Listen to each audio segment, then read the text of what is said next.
नमस्कार, मैं हूं नीरज कुमार और आप देख रहे हैं मोबाइल न्यूज 24। वक्त हो गया है दिन भर के बड़ी खबरों का। पाकिस्तान में तालिबानी आतंकियों ने पुलिस वालों को निशाना बनाते हुए 10 जवानों को मार गिराया है, वहीं 7 अन्य जवान घायल हो गए। इस घटना की जिम्मेदारी तहरीके तालिबान ने ली है।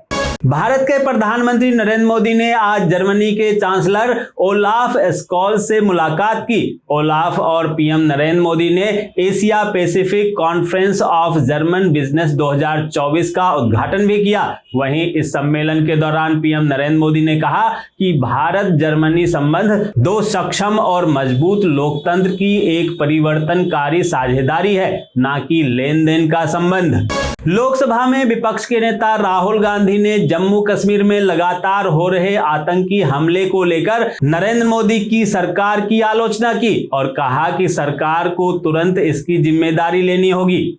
दोस्तों, आगे बढ़ने से पहले आपसे रिक्वेस्ट है कि अगर आपने अभी तक इस न्यूज को लाइक और कमेंट नहीं किया है तो प्लीज लाइक और कमेंट कर दीजिए, क्योंकि आपके लाइक और कमेंट का मैं कब से इंतजार कर रहा हूं। और जैसा कि आपको पता है कि कमेंट करने वाले लोगों के नाम हम न्यूज के लास्ट में बताते हैं, इसलिए न्यूज को लास्ट तक जरूर देखिए। चक्रवाती तूफान दाना अब कमजोर पड़ने लगा। जहां ओडिशा के बालेश्वर में इसका अधिक प्रभाव देखने को मिला, वहीं बंगाल में भी काफी असर दिखा, जहां पेड़ और बिजली के खंभे सड़क पर गिरे हुए पाए गए। साथ ही बिजली आपूर्ति ठप होने से लोगों के जनजीवन में काफी प्रभाव दिखा। वहीं तूफान के शांत पड़ने से बंगाल, उड़ीसा और झारखंड के लोगों ने राहत की सांस ली। लॉरेंस बिश्नोई गैंग के खिलाफ पैन इंडिया कार्रवाई करते हुए दिल्ली पुलिस की स्पेशल सेल ने 7 शूटरों को गिरफ्तार किया। वहीं पुलिस ने शूटरों के पास से कई घातक हथियार भी बरामद किए हैं।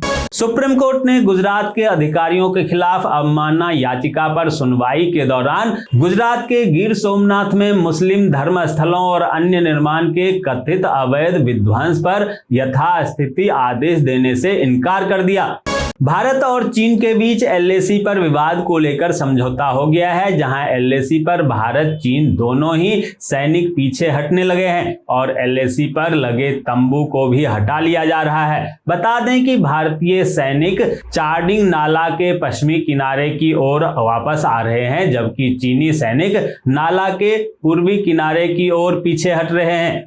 सुप्रीम कोर्ट के न्यायाधीश संजीव खन्ना को देश का 51वां प्रधान न्यायाधीश चुना गया है। वह 11 नवंबर को शपथ ग्रहण करेंगे। 65 वर्ष की उम्र पूर्ण करने के बाद प्रधान न्यायाधीश DY चंद्रचूड़ 10 नवंबर को सेवानिवृत्त हो जाएंगे, जिसके बाद उनके जगह पर संजीव खन्ना CJI का पद ग्रहण करेंगे। मेरठ सिटी स्टेशन के यार्ड में मेंटेनेंस के लिए जा रही पार्सल मालगाड़ी का एक वैगन पटरी से उतर गया, जहां मालगाड़ी के डिरेल होने की वजह से वंदे भारत, उत्कल, नौचंदी समेत आधा दर्जन गाड़ियां विलंब हो गई। अयोध्या से बिहार के सीतामढ़ी के बीच 256 किलोमीटर लंबी रेल लाइन के दोहरीकरण को केंद्र सरकार ने मंजूरी दे दी है। इस प्रोजेक्ट की लागत 4553 करोड़ रुपए है, जहां इस रेल लाइन के दोहरीकरण से बिहार को काफी फायदा होगा। दिल्ली हाईकोर्ट ने मानहानि के एक मामले की सुनवाई करते हुए विकिपीडिया की कार्यशैली पर सवाल उठाते हुए कहा कि यह खतरनाक है कि कोई भी विकिपीडिया के मंच पर पृष्ठों को संपादित कर सकता है। पंजाब के पूर्व सीएम अमरिंदर सिंह के सलाहकार रहे भरत इंदर सिंह चहल की मुश्किलें एक बार फिर से बढ़ गई है। अदालत ने चहल के खिलाफ गिरफ्तारी वारंट जारी किया। अदालत द्वारा विजिलेंस को चहल को गिरफ्तार कर आगामी 28 अक्टूबर को कोर्ट में पेश करने को कहा गया है। हरियाणा की 15वीं विधानसभा का विशेष सत्र आज से शुरू हो गया है, जहां सदन में हरियाणा विधानसभा के नए अध्यक्ष के रूप में हरिंदर कल्याण ने शपथ ली। इस बार विधानसभा में 40 विधायक बिल्कुल नए हैं। वहीं दीपावली के बाद सरकार नियमित सत्र बुलाएगी। उत्तराखंड के टिहरी के जूनियर हाई स्कूल नेल्डा में शिक्षकों की अनुपस्थिति में छात्र छात्राओं ने खुद ही गणित और कला विषय की परीक्षा दे डाली, जहां विद्यालय में तैनात 2 शिक्षकों में से कोई भी परीक्षा कराने नहीं पहुंचा। इस घटना ने सरकारी शिक्षा व्यवस्था की बदहाली को उजागर कर दिया है। वहीं खबर मिलने के बाद शिक्षा विभाग ने लापरवाह शिक्षकों के खिलाफ कार्रवाई की और परीक्षा को दोबारा आयोजित कराने की बात कही है। झारखंड विधानसभा चुनाव में इंडी गठबंधन के घटक दलों के बीच खींचतान सामने आ गई है, जहां राजद ने कांग्रेस के कोटे की छतरपुर सीट से अपना उम्मीदवार उतार दिया। वहीं माकपा माले और झारखंड मुक्ति मोर्चा के बीच भी धनबाद और बगोदर सीट पर टकराव दिख रही है। मध्य प्रदेश के पूर्व मुख्यमंत्री और कांग्रेसी नेता दिग्विजय सिंह ने केंद्रीय कृषि मंत्री शिवराज सिंह चौहान के बेटे कार्तिकेय को संयमपूर्ण भाषण देने की सलाह दी। उन्होंने कहा कि अभी से ऐसे भाषण मत दो, मैंने कभी ऐसी भाषा का इस्तेमाल नहीं किया है। इस मामले में आप अपने पिता से सीख सकते हैं, यह मेरी राय है। हिमाचल प्रदेश के नेता प्रतिपक्ष जयराम ठाकुर ने सुखविंदर सिंह सुक्खू सरकार पर हमला बोलते हुए कहा कि सरकार जनता से सब्सिडी छोड़ने की अपील कर रही है, जबकि वे खुद सरकारी धन का दुरुपयोग कर रहे हैं।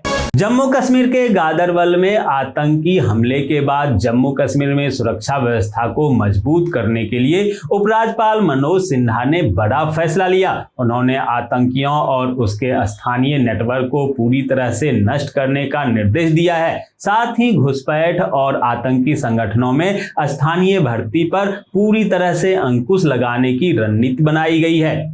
चक्रवात दाना के प्रभाव के कारण कोलकाता हवाई अड्डे पर फ्लाइट को रद्द कर दिया गया था, जो आज शाम तक शुरू हो गई। वहीं चक्रवात दाना का असर कम पड़ने के बाद जनजीवन में फिर से सुधार दिख रहा है। आज महाराष्ट्र के डिप्टी सीएम देवेंद्र फडणवीस ने नागपुर दक्षिण पश्चिम विधानसभा सीट से अपना नामांकन दाखिल किया, जहां फडणवीस ने कहा, मुझ पर भरोसा जताने और 6ठी बार टिकट देने के लिए मैं प्रधानमंत्री नरेंद्र मोदी, केंद्रीय गृह मंत्री अमित शाह और अन्य का आभार व्यक्त करता हूं। गुजरात के मुख्यमंत्री भूपेंद्र पटेल ने नौकायन और जल क्रीड़ा गतिविधियों में सुरक्षा में सुधार के लिए राज्य सरकार की प्रतिबद्धता की पुष्टि करते हुए गुजरात अंतर्देशीय जहाज पंजीकरण सर्वेक्षण और संचालन नियम 2024 को मंजूरी दे दी है। दाल हमारे खान पान का अहम हिस्सा है, इसमें भरपूर प्रोटीन पाया जाता है, लेकिन अगर दाल में घी मिलाकर सेवन करें तो इसका फायदा और भी कई गुना बढ़ जाता है, क्योंकि घी खतरनाक माइक्रोब को मारने में मदद करता है और पाचन शक्ति को बढ़ा देता है। दाल में घी डालकर खाने से कब्ज और अपच जैसी समस्या भी नहीं होती। कोल इंडिया लिमिटेड ने मैनेजमेंट ट्रेनी के पद पर निकाली है भर्ती। उम्मीदवार 28 नवंबर तक ऑफिशियल वेबसाइट coalindia.in पर जाकर आवेदन कर सकते हैं। दोस्तों, मैं देख पा रहा हूं कि आप में से बहुत सारे लोगों ने इस न्यूज को लाइक किया है और कमेंट भी किया है, लेकिन अभी भी कुछ लोग बाकी हैं जिन्होंने न्यूज को लाइक और कमेंट नहीं किया है। उनसे भी आग्रह है कि प्लीज प्लीज प्लीज वे भी न्यूज को लाइक कर दें, कमेंट कर दें, साथ में शेयर भी कर दें।